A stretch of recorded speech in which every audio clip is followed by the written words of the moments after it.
अगर आपका पति कहे मोदी तो बोलना शाम का खाना नहीं मिलेगा। आगामी लोकसभा लवकरच सुरू होणार आहेत आणि अशा वेळी अरविंद केजरीवाल यांनी प्रचाराचा नारळ फोडलाय.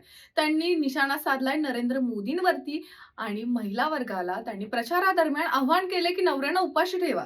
नवऱ्यानं उपाशी ठेवण्याचं हे समीकरण नेमकं काय आहे पाहूयात या व्हिडिओमध्ये. दिल्लीत एका कार्यक्रमात बोलताना आपचे नेते आणि दिल्लीचे मुख्यमंत्री अरविंद केजरीवाल यांनी महिला मतदारांना एक अजब सल्ला दिला आहे. नवरा मोदी मोदी म्हणत असेल तर त्याला जेवण देऊ नका, असे आवाहन अरविंद केजरीवाल यांनी महिला मतदारांना केले. त्यांच्या या विधानाची सध्या चांगलीच चर्चा सुरू आहे. केजरीवाल म्हणाले, आता आपल्या घरातील भाऊ, वडील, पतीसह आपल्या परिसरातील व्यक्तींना पटवून देण्याची गरज आहे. आपल्या फायद्यासाठी जे राजकीय पक्ष काम करत आहे त्याच पक्षाला मतदान द्या.